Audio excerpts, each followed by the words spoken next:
नमः शिवाय। ओम नमः शिवाय। ओम नमः शिवाय। ओम नमः शिवाय। ओम नमः शिवाय। ओम नमः शिवाय। ओम नमः शिवाय। ओम नमः शिवाय। ओम नमः शिवाय। ओम नमः शिवाय। ओम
नमः शिवाय। ओम नमः शिवाय।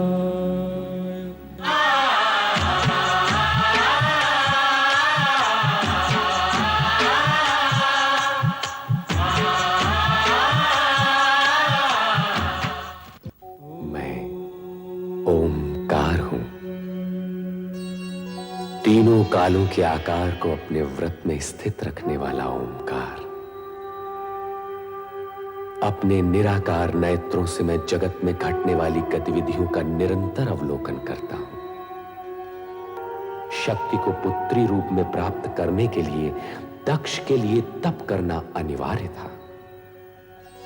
भावी रचना को आकार देने के लिए ब्रह्मा जी ने एक ओर रति और कामदेव का विवाह कर देने के लिए अपने मानस पुत्र दक्ष को प्रेरित किया, तो दूसरी ओर शक्ति को पुत्री रूप में प्राप्त करने के निमित्त उन्हें तप की ओर प्रवृत्त होने का आदेश भी दिया।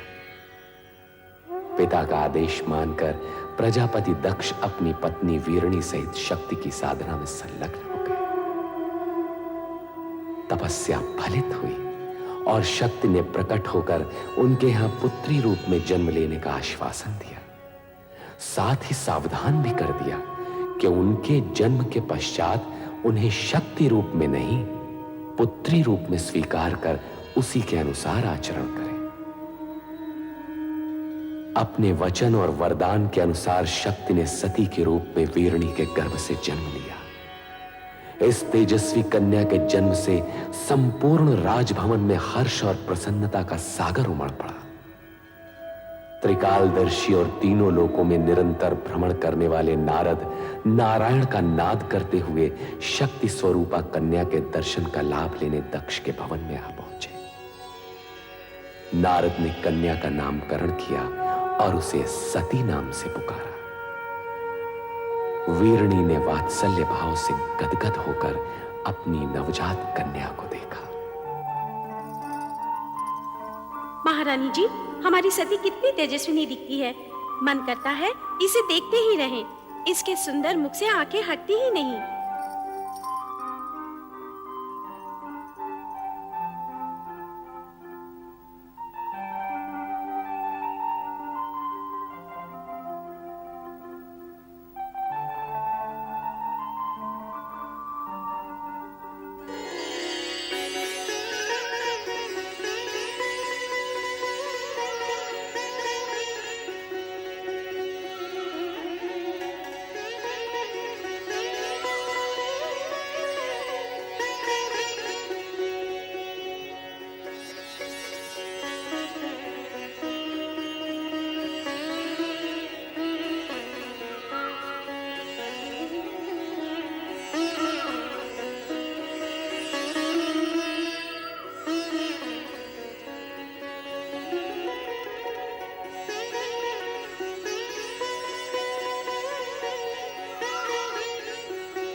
अश्विनी, ये सती कहाँ है? तूने देखा है? नहीं तो पता नहीं कहाँ खोई रहती है आजकल। आओ देखिए कहाँ है। चलो चलो चलो।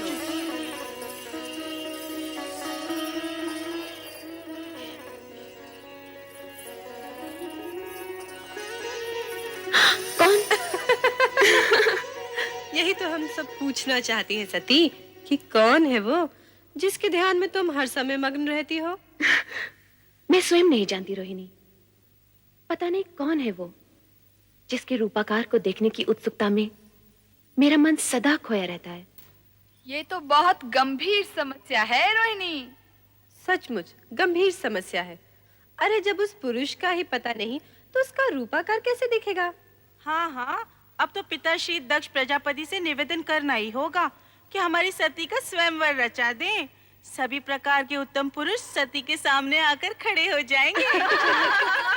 अच्छा सती, तेरी नाक को हाँ करने के लिए हम सब पिताश्री से प्रार्थना करेंगे कि तेरा विवाह पिताश्री उसी छवि से करा दें जो तेरे हृदय में बसी है।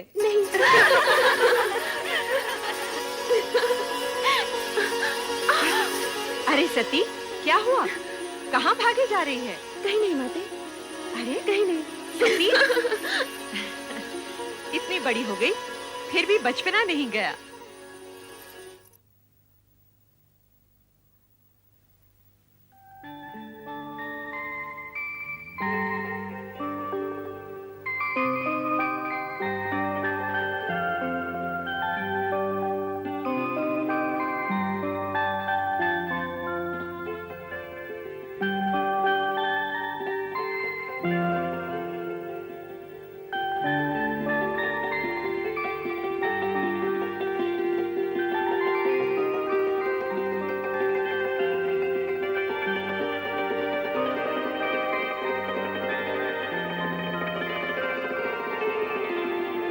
शक्ति तुम? शक्ति नहीं, मैं सती हूँ प्रभु। तुम तो अपने लौकिक नाम रूप की चर्चा करने लगी। सत्य तो यह है कि तुम ही शक्ति हो। अलौकिक शक्ति, शिव शक्ति। आपकी शक्ति आपसे विलग कैसे प्रभु? शक्ति का शिव से विलग होना संभव ही नहीं। जिसे तुम विलग समझ रही हो वो हमारी व्यापकता है, सर्वव्यापकता। शिव कैलाश में और शक्ति सती रूप में पृथ्वी पर दक्ष के घर, ये कैसी व्यापकता है प्रभु? जगत में सत्य की प्रतिष्ठा के निमित्त इस व्यापकता की आवश्यकता है प्रिय। कारण कि सत्य से कल्याणकारी अर्थात शिव रूप जन्म लेता है। इसका ज्ञान मुझे है प्रभु कि सत्य ही शिव का आधार है। हाँ प्रिय, सत्य और शिव से पुनः सुंदर की उत्पत्ति होती है। कारण कि सत्य कभी अशिव अथवा असुंदर नहीं होता। प्रभु, ये ज्ञान भी मुझे है कि आपका सत्यम शिवम सुंदरम रूप ही जगत में व्याप्त है। इसका मूल आधार तो तुम ही हो देवी। मैं? यदि शक्ति न होती तो सत्य स्थिर न होता। शक्ति के कारण ही सत्य की रक्षा होती है, शिवम प्रशस्त होता है और सुंदरम व्यापक होता है। प्रभु, आपने तो सत्यम शिवम सुंदरम का संपूर्ण श्रेय शक्ति को अर्थात मुझे ही दे डाला। सत्य भी यही है। सती या शक्ति से रहित शिव शून्य है। ये भी तो सत्य है प्रभु कि शिव से रहित शक्ति का अस्तित्व भी शून्य है। दोनों एक दूसरे के पूरक हैं। दोनों में सापेक्षिक संबंध हैं। स्थिति ऐसी है तो फिर ये अपूर्णता क्यों? अपूर्णता कैसी प्रिय? आप लौकिक रूप में कैलाश पर और मैं लौकिक व मानव देह में दक्ष प्रजापति के घर। मानव देह के कारण मानवीय गुण व कामनाएं भी हमारे साथ हैं देवी। किंतु तुम्हें इस सत्य का ज्ञान तो होगा ही कि हमारा ये लौकिक व अलौकिक रूप तथा जगत की संपूर्ण रचनाएं सत्यम शिवम सुंदरम की रक्षा व निर्वाह हेतु ही हैं। प्रिय, शीघ्र ही लौकिक रूप में हमारा मिलन होगा। सत्यम